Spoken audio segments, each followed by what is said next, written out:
Ok, meus amigos, de volta ao vivo pela TV Horizonte com jogada de classe de segunda a sexta, de umas 2, reprise às 11 horas da noite, né? Ontem nós tivemos lá na Colômbia, Brasil 1, Colômbia também 1. Um jogo até interessante de se ver. O Brasil jogou um pouco melhor, digamos assim, do que a Colômbia. Eu acompanhei o jogo todo, mas não conseguiu uma vitória, que seria muito importante. Alguém tem acompanhado esse torneio? Sim, a gente até conversava aqui agora, né? É pré-olímpico. O Brasil tem um ótimo time, sub-23, neste momento, e isso porque grandes outros jogadores não foram liberados pelos clubes. Os europeus não liberam, não é uma data FIFA, não tem obrigação de liberar. Os clubes brasileiros liberaram, por 2 motivos. Porque ainda é começo de temporada aqui e, principalmente, porque está sendo uma grande vitrine. Vários desses jogadores já foram negociados após irem para o pré-olímpico. O Pedrinho do Corinthians é um exemplo, por detalhes de ir para o Benfica. O Bruno Guimarães já estava no radar, mas depois que fez os grandes primeiros jogos do Atlético Paranaense, foi vendido por um valor altíssimo, mais de 100 milhões de reais, para o Lyon da França. Então, mesmo sem jogadores, Gabriel Jesus, Richarlison, a gente vai cansar de contar aqui jogadores que têm idade para isso, Vinícius Júnior, Rodrigo. E mesmo assim é um time muito forte. A defesa ainda está deixando a desejar. O Jardine já trocou a dupla de zaga, agora está jogando até com o Bruno vai trocar Fux, de que novo, é do Inter, e vai ter que trocar de novo. Realmente não deu liga ainda a dupla de zaga, não. Mas que é um time muito bom, é sim. E esse Matheus Cunha, que é o centroavante, é um cara de muita personalidade, fez um golaço ali num chute de fora da área. Contou com a ajudinha do goleiro também da Colômbia, mas o Brasil fez um bom jogo, até merecia sorte melhor. Eu estava até lendo, desculpa, Thiago, que eles estavam de olho exatamente no goleiro, porque o goleiro não é muito confiável, né, o goleiro da Colômbia. Da Colômbia. Exatamente. Não, eu ia falar que, até complementando uma coisa que disse o Alan aqui, a respeito do Kaká. Eu acho que o Kaká do Cruzeiro tem qualidade, muitas virtudes, e ele poderia estar nessa seleção. E tem idade para isso também. E tem idade para isso. A dupla de zaga é algo que tá assim, como é que podemos dizer? Não tem ido bem no pré-olímpico, inclusive o gol da Colômbia sai numa bobeira da nossa zaga. Então, esse gol foi anulado depois. Esse gol foi anulado. Mas o gol também foi numa bobeira, foi uma falha no meio dos 2 zagueiros. Então, assim, eu acho que o Kaká poderia justamente entrar na equipe hoje e poderia ajudar a seleção brasileira sub-23. Olha o gol do Brasil aí, ó. Do Matheus Cunha. Matheus que é muito bom, né? Joga no Leipzig, né? No Leipzig. Já é jogador do Red Bull Leipzig. Muito bom jogador mesmo. E tem ótimo aproveitamento nessa seleção. Com o Jardine, ele é o artilheiro. Ele tem média de 0,8 gols, assim, nesse período, Jardine na seleção. Um cara que ele apoia muito, assim, a dupla de volantes, Matheus Henrique do Grêmio e o Bruno Guimarães, que acabou de deixar o Atlético Paranaense pro Lyon. São jogadores que daqui a pouquinho a gente vai ver na seleção principal. Já vê, né? O Matheus Henrique já foi convocado, o Bruno Guimarães não demora a ter oportunidade também. É uma ótima seleção, mas não vai ser fácil, não. Ainda tem Argentina e Uruguai pelo caminho. Esse goleiro da seleção brasileira, aí tá beleza para voltar para nós. Ele é da Ponte Preta, né? E ele é tão bom, que ele está deixando na reserva um outro bom goleiro, que é o Cleiton do Atlético. E isso é uma pergunta minha. Eu acho o Ivan muito bom, né? Ex-Atlético, Hoje... Bragantino, é verdade. E por opção mesmo, como disse você, Orlando, por opção do Jardine. Ele tem os dois à disposição e escolheu o Ivan da Ponte Preta. É curioso que o Cleiton vinha jogando antes. Vinha jogando, ele era titular. Agora o Ivan me parece ter um pouco mais de bagagem, né? Ele não foi na seleção principal? Ele chegou aí para a seleção principal. O Tite levou alguns... O Tite costuma rodar o terceiro goleiro da seleção principal e costuma levar alguns jovens goleiros. O Ivan foi um deles. E um outro destaque também nessa seleção é o Guga, né? Que é titular na seleção e que vem fazendo até gols. Então, para nós aqui de Minas, o destaque seriam os dois, né? O Cleiton, que já foi vendido, e até acho que essa convocação e as atuações dele na seleção ajudaram na valorização, sim. E o Guga. Que também, naturalmente, não fica muito tempo aqui, acredito eu. O Guga, ele fez um gol, né? Sim. Mas ontem não jogou não, né? Não, ontem não. Eu vejo que tem um outro jogador aqui em Minas que tem potencial para essa seleção, que é o Marquinhos. Esse gol, inclusive, da seleção brasileira foi um gol com um pouquinho menos de qualidade do que o gol do Marquinhos no último final de semana. O gol do Marquinhos foi fantástico, né? Muito bem. Hoje eu pedi, me deu uma ideia, e eu pedi à nossa produção para colocar aqui na tela para nós as fotos de alguns treinadores, antes da gente entrar para valer na Atlético Cruzeiro e América, né? Assuntos variados, é interessante, de treinadores de qualidade, experiência, que estão desempregados no Brasil. Mercado, né? Põe na tela para nós, vamos ver se a gente... Vamos ver os 3 primeiros que vão aparecer aqui. Filipão, Cuca... E o Fábio Carille. O Fabinho, lá em São Paulo chamam de Fabinho, mas é o Carille, né? Devia colocar aqui Carille, viu, produção? Mas deixa lá. E o Fabinho, né? Fabinho Carille. 3 bons técnicos né? Talvez o Filipão mais experiente, mais vencedor pela própria idade, mas o Cuca também tem muitos títulos e o Fabinho ainda já mais da nova geração, digamos assim. A minha surpresa aí, na verdade, seria a ausência do Fábio Carille hoje no mercado. Hoje está em um clube. O Carille foi campeão recentemente com o Corinthians, em 2017. Um título incontestável, uma das melhores campanhas dos pontos corridos. A melhor campanha de primeiro turno do campeonato de pontos corridos. Então, assim, é um treinador que muito bom e hoje eu não consigo entender o porquê ele está fora do mercado.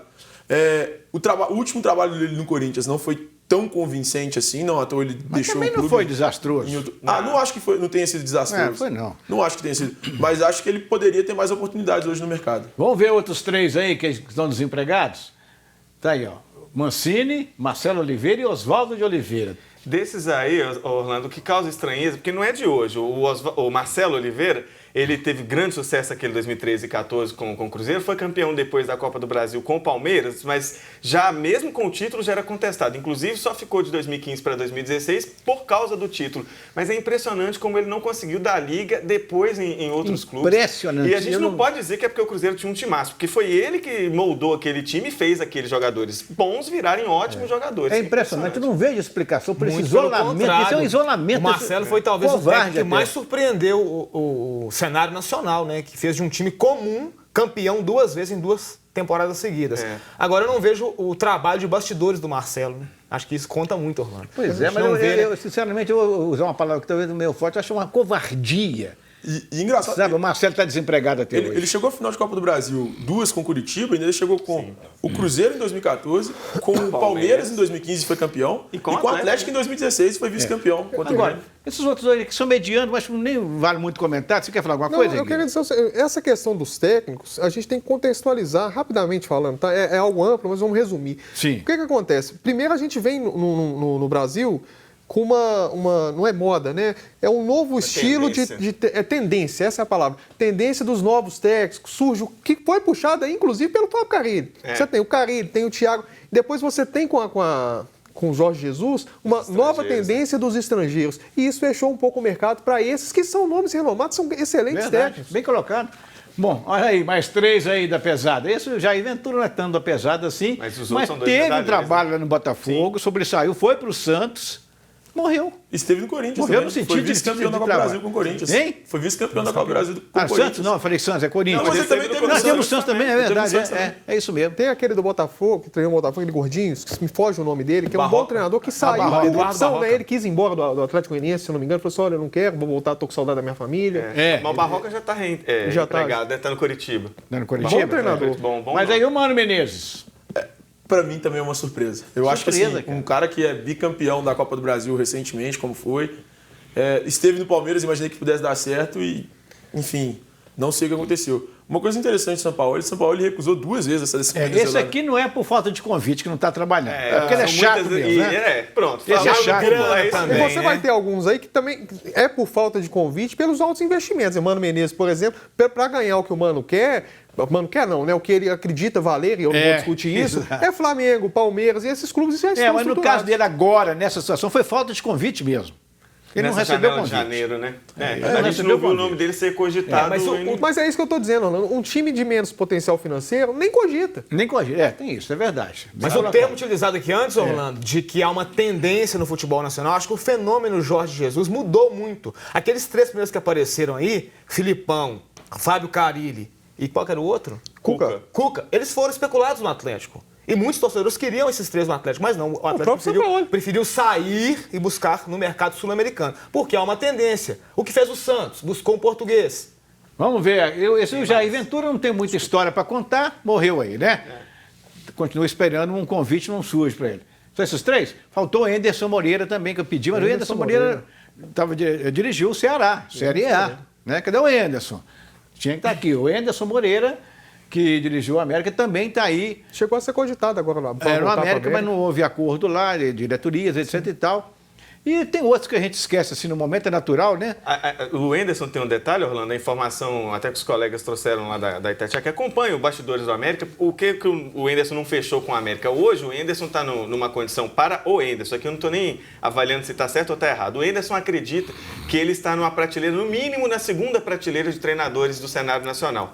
Então ele traz um salário muito alto para o Henderson e ele trabalha com uma comissão dele. Ele não quer a comissão fixa, ele quer levar sempre a comissão de trabalho. Então gera custo alto para os clubes. O salário do Henderson é um salário alto em relação a clubes de médio porte financeiramente falando, como é o caso do América. Então ele prefere ficar sem trabalhar do que aceitar determinados convites que vão pagar abaixo do que ele acha que vale. Aí é complicado, porque de repente a torcida de um grande clube vai olhar para o Henderson, ainda torce o nariz, um clube de menor poder financeiro chega nele, ele acha, não acerta, ele fica ali naquele meio termo. Bom, já que falamos do Henderson Moreira, nós lembramos do América, o América que estreia amanhã. Não é isso, Fábio? Em Macapá, contra o Santos. Inclusive, mandar um abraço lá para a rádio Educadora de Macapá, que é uma parceria com a Rádio Confidência e os noticiários do América. É no Zerão? Estão funcionando. No Zerão, o jogo. É um jogo difícil, né? O América enfrentou o Santos em 2016, se não me engano, venceu até com certa facilidade, 3-0 à época, se classificou e agora precisa de um empate, né? Que tem um ranking melhor. No futebol nacional, então vai precisar de um empate lá em Macapá. É um jogo difícil. Agora o Mateuzinho viajou, né? Joga, né? Foi. Porque o América tem uma dependênciazinha do Matheus, né? O Mateuzinho não jogou, a coisa fica um pouco complicada. E parece que ele estava meio... ele é diferente contusão. No campo, né? Ele saiu mais cedo no último jogo, mas foi questão de pancada, já tá era desconforto muscular, já está recuperado. Então vamos ver se o América se dá bem nessa estreia do técnico Lisca doido. Meus amigos, Chico Sá Veículos tem 30 anos de mercado, portanto, é uma empresa espetacular, aceita no mercado, né? Você pode usar o seu usado na troca, divide a sua entrada em até 12 vezes nos cartões de crédito. Chico Sá Veículos fica localizada na Avenida Francisco Sá, número 700, no Prado. Acesse o site chicosá.com.br ou ligue 3371-2501. A primeira parcela, meus caros, vocês que vão comprar carros lá na Chico Sá Veículos vão pagar essa primeira parcela só para 45 dias depois que você fechar a compra, tá bom? Rápido intervalo, a gente volta.